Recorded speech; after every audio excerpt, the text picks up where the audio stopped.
الله الرحمن الرحيم الحمد لله وكفى وسلام على عباده الذين اصطفى أما بعد.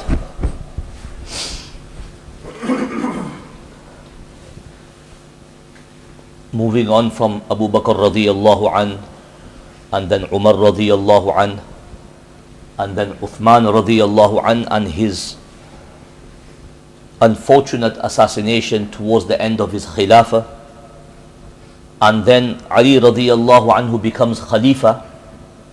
And like I mentioned, his Khilafah was unfortunately plagued with challenges from day one. And notable events that happened during his Khilafah is the event what we call of the camel, the battle of the camel, Jamal, and then Siffin. And Siffin also, the outcome was quite negative for Ali radiyallahu an, in the sense that the ummah became even more fragmented. You had one group which was very pro Ali radiyallahu an, another group, the Khawarij, who turned against him, who were initially his supporters, and in the middle you had the supporters of the Umayyad rulers, and you had some who were neutral. So after Ali radiyallahu anhu's assassination, he was also assassinated, martyred.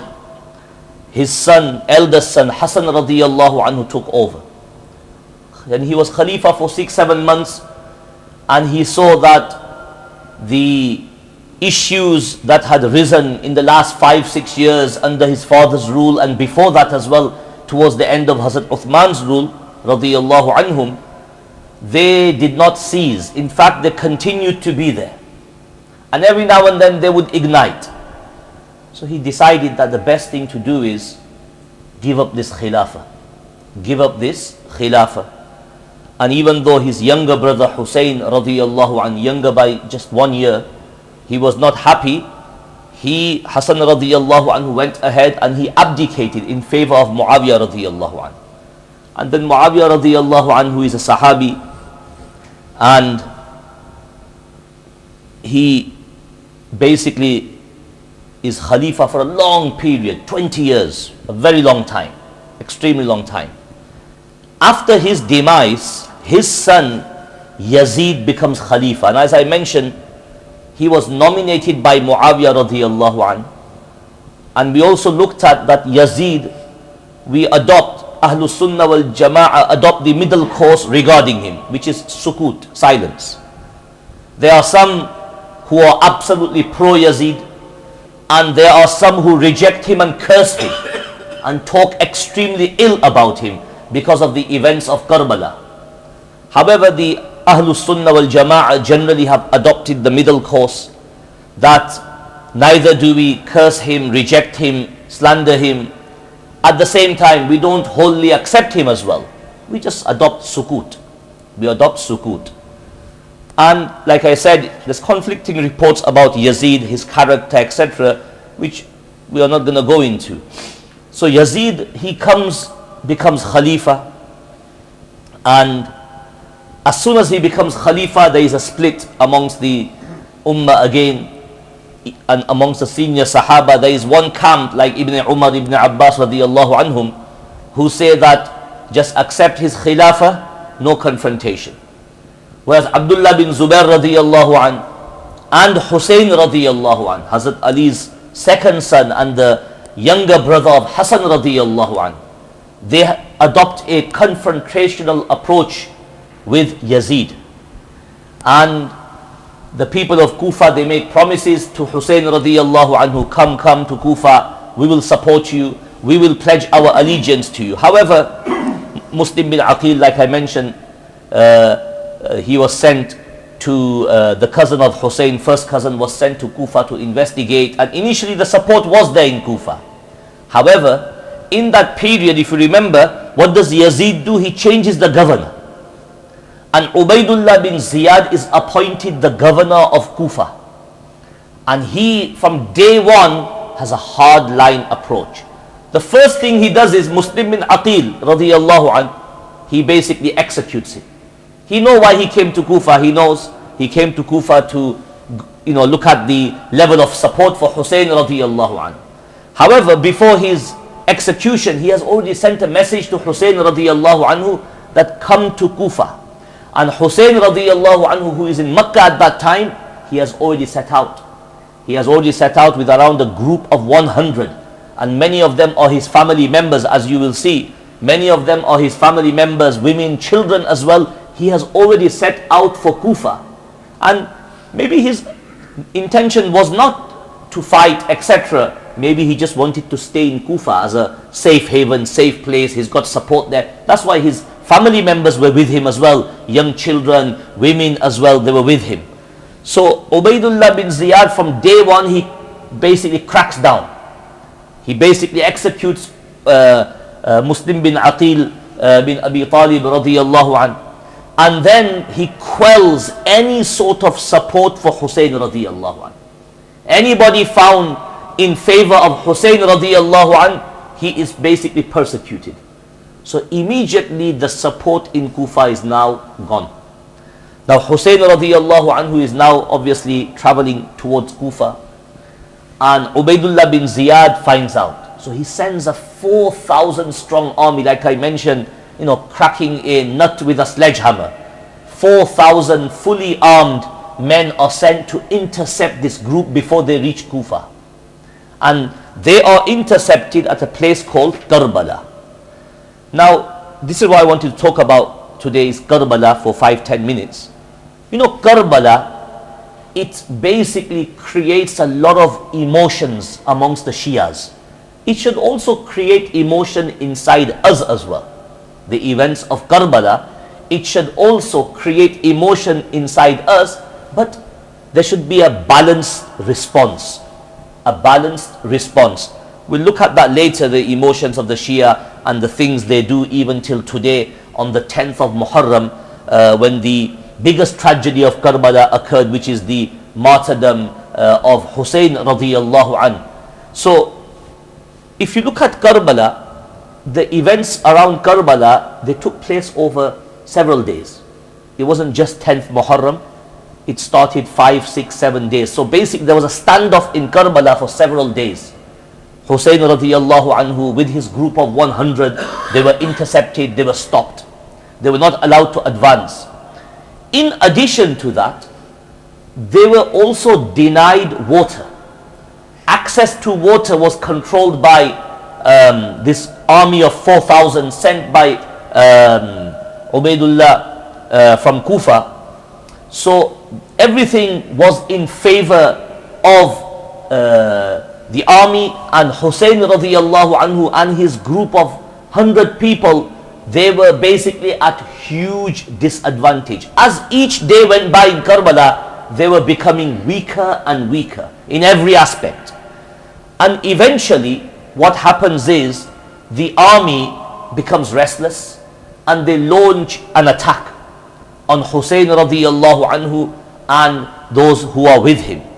Just to give you some idea of the type of people who were martyred on 10th Muharram and also before that. So there were skirmishes, etc. This never, all of them weren't martyred in one go on 10th Muharram. Like I said, these events happened over 5-6 days. So there were 4 brothers of Hussein radiyallahu anhu who were with him.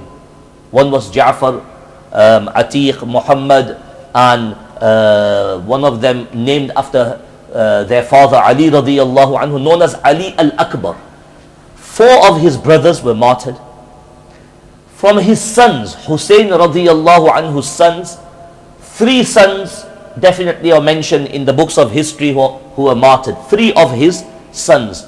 And one of the sons, he was just 6 months old. He was just 6 months old. And one of his sons was quite lucky. Ali Zainul Abidin, whose name is also Ali, and who is more famously known as Zainul Abidin radiyallahu anh. He was lucky because he was ill. So he was being nursed by the women in their tent. And somehow he was missed. And it is through Ali Zainul Abidin that the progeny of Hussein radiyallahu anhu, and obviously before him Ali radiyallahu anhu and Fatima radiyallahu anha, it continued. It continued. And obviously Ali Zainul Abidin is regarded as the fourth Shia Imam, his son Muhammad al-Baqir the fifth, and so on. So the whole lineage descends through this one person who, miraculously at the event and the tragedy of Karbala was saved by Allah subhanahu wa ta'ala. He was very lucky. What happens is, so 4 brothers, they are martyred, 3 of his children are martyred, and several of his nephews, i.e. the children of his brothers, like Qasim bin Hussein, and then Abdullah bin Muslim bin Aqil. So Muslim bin Aqil, who was sent to Kufa to investigate, and he was executed by the governor there, his children as well, 2 of his children, and many other nephews. So just, if you look at the immediate close people to Hussein radiyallahu anhu, 14, 15 of them were martyred. 14, 15. These are just those who are very close. There's more as well, but these are the closest to him. The other thing is, so I said, Karbala invokes emotions amongst the Shias. It should also be emotional for us as well, because these are the Ahlul Bayt. These are Ahlul Bayt, the family of Rasulullah sallallahu alaihi wasallam. If we just detach ourselves from the political events and just look at their martyrdom, and in the circumstances they were martyred, denied water in the harsh heat, etc. So it should invoke emotions inside us as well, but there's got to be a balanced response. So the other thing is, at Karbala, many atrocities were committed. You can understand, Yazid was not there. He is in Damascus. Okay? So the big question mark in history is, was this sanctioned by Yazid or not? Obviously, Ubaidullah bin Ziyad, the governor, is the one ultimately responsible, because he is the one who sent this army. So some of the atrocities committed in Karbala is denial, like I said, of water. Hussein radiyallahu anhu and his group and his people and his family members, they were denied water despite the harsh heat of the summer. Number 1. Number 2, like I said, even children were not spared. Infants were killed as well, either because directly or indirectly. Also, once the group was almost entirely wiped out, except the women and some of the children, what happened is the bodies were mutilated. They were trampled upon by the army using horses. So the events of Karbala, you can understand now. I'm not saying we have any sympathy for the Shias or what they do, because what they do on 10th Muharram when they torture themselves, you have seen videos circulating on YouTube, which I will talk about tomorrow inshallah. So they say Karbala is all about trial, tribulation, tragedy, and we are sharing our and expressing our grief by sharing in that torture and torment and trial and tribulation. So you had the mutilation of bodies, and even worse than that is the heads of all the senior people who were there. They were severed from the bodies and hung on spears. And initially they were taken to Kufa, the heads. The bodies were buried in Karbala. If burial was allowed, some were just left there, and maybe people came afterwards and buried them as well. But the heads were placed on spears and they were taken to Kufa. The reason they were taken to Kufa first is because Kufa A is nearer. And remember, the army was sent by Ubaidullah bin Ziyad. And in Kufa, the heads were paraded around the city. And it was like a symbol that who dares rise against our rule, basically. And again, like I said, Yazid, the Khalifa, he is in Damascus. All this is happening under Ubaidullah bin Ziyad's watch. And you can understand Ubaidullah bin Ziyad, according to the Shias, he is also another one they curse without any, hesitation basically. He's another one they curse. And so, can you see all these atrocities, denial of water, killing of children, the bodies being trampled upon, the heads being severed and being placed on, spears. Also, the women and children who survive, there was a lot of psychological torture for them as well. Whilst traveling to Kufa, they were chained, number one. Look at, they posed no threat. They were chained. Also, whilst they're traveling, what are they traveling with? The heads of those who had been martyred. They are watching this continuously every single day, basically. And not only that, everything Hussein radiallahu anhu's little group had in terms of resources, the women, they had their jewelry, etc. Everything was stripped, taken from them, looted basically by the army. The tents were burnt. Basically, the army was just hell-bent on wiping out any sort of potential threat to Yazid's rule, obviously under the watch of Ubaydullah bin Ziyad. So they initially taken to Kufa, initially. After that, and in Kufa, Ubaydullah bin Ziyad holds court with the survivors of Karbala from Hussein radiallahu anhu's group and his family. And he also threatens, Ubaydullah bin Ziyad, he threatens to execute young Ali Zainul Abidin radiallahu anhu, one of the only male survivors. Remember, the male survivors are a threat. So only one of the male survivors, he even threatens to execute him, that acha tu bach gaya, chalo tujhe bhi main ye karta hu. So Hussein radiyallahu anhu's sister Zainab radiyallahu anha, Zainab bint Ali, she throws herself onto this young child and says that if you try to kill him, you kill me first. And I think Ubaydullah bin Ziyad, he then holds back. Maybe he was talked out of it. Anyway, from Kufa now, they are taken to Damascus. Now, if you look on the map, Kufa to Damascus is nowadays it might not be a lot. It's around 700 miles, maybe 750 miles. Might not sound a lot nowadays. You've got to think of that time, 700-mile journey in the heat, etc. There were no cars then. There was no modern transport. They were taken from Kufa to Damascus, as prisoners. And basically, it was a very harsh journey. Some of the group also died and passed away on the way. And any major town or that came across their route, again, the prisoners were paraded there. And remember, the heads on the spears, they still had them. They were also paraded as well. And eventually, they reached Damascus, and Yazid, he intercepts them and he spares the women and children. He spares them. And it's worth noting that one of the young children, I think her name is Sakina radiyallahu anha, she's only 4 years old. Whilst they are in Damascus, she dies of what you call shock, because the head of her father, Hussein radiyallahu anhu, is shown to her, and the shock is too much. She's a child at the end of the day. She is a child, basically. So she actually dies whilst they are in Damascus, and they are being held in Damascus. And then some of them are allowed to return to Medina. Others are kept in Damascus, basically, under the watchful gaze of Yazid and his people. Coming to Yazid, Yazid doesn't survive for long. Remember, he became Khalifa in 61 AH. By 64 AH, he dies. He's not very old as well. 3-year rule.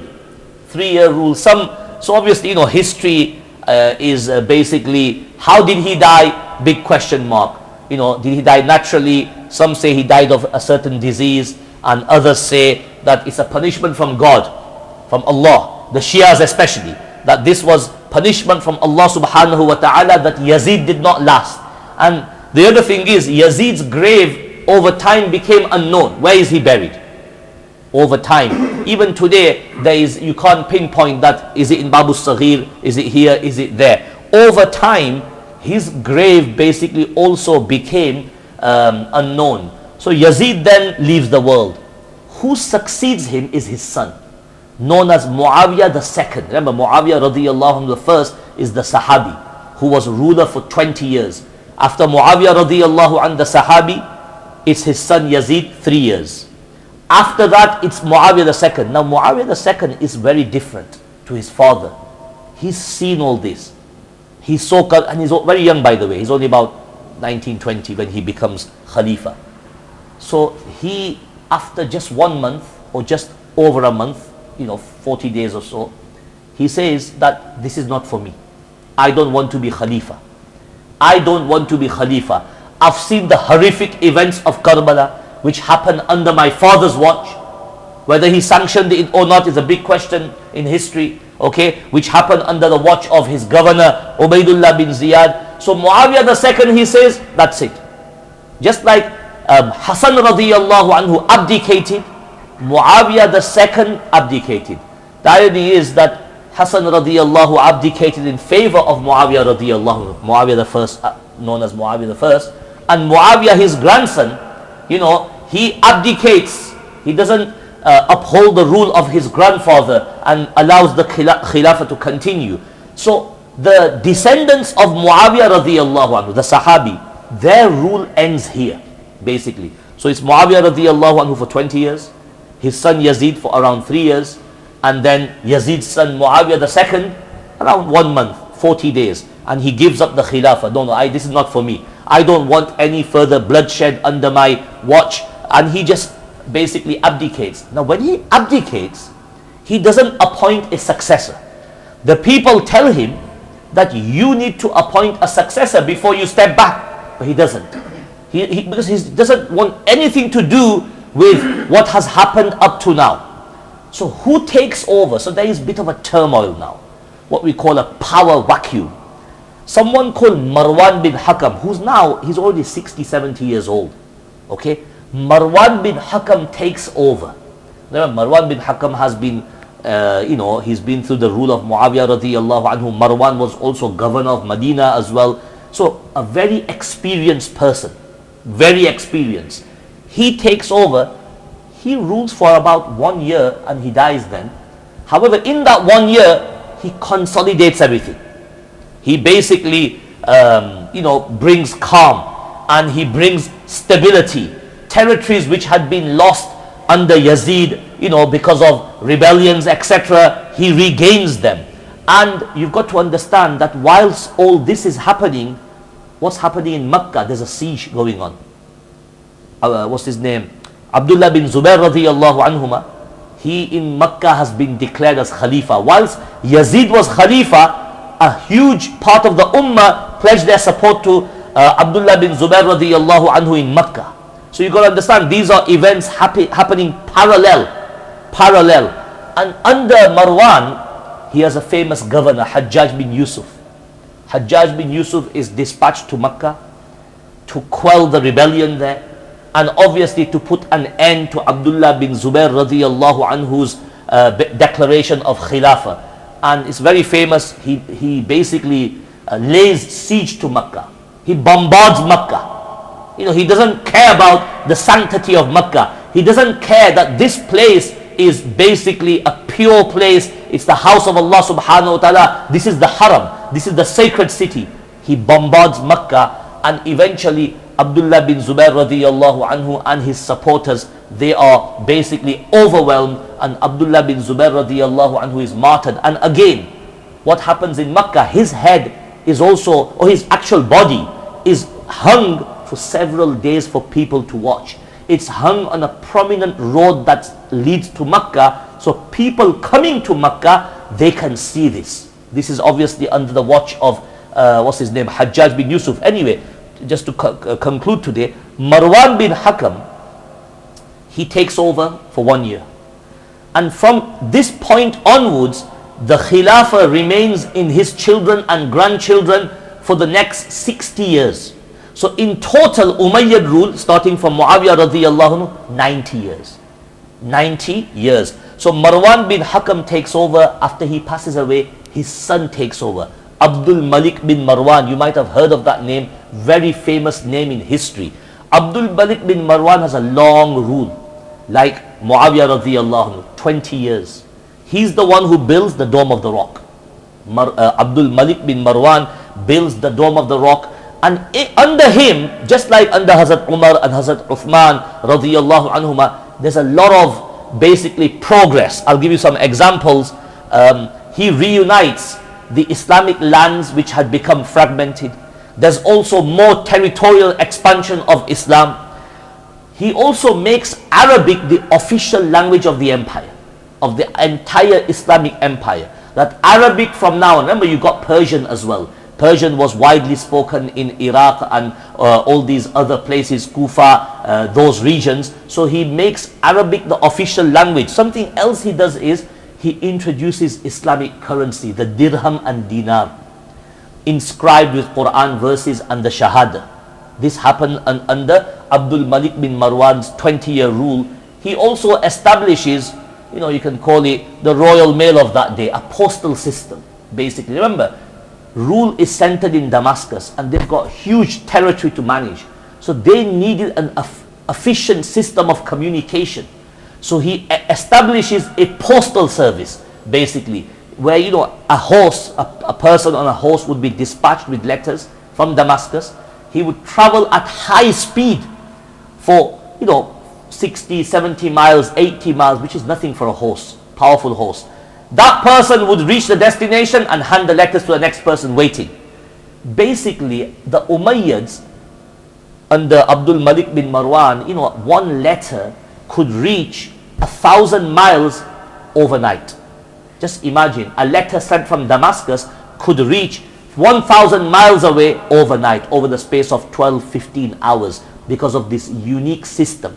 So these stations where the horses would be waiting, the next person to carry the letters forward, known as barid.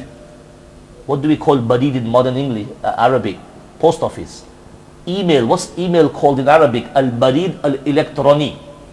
So barid like a stable, station, like that basically. So the word barid, today it stems from that time.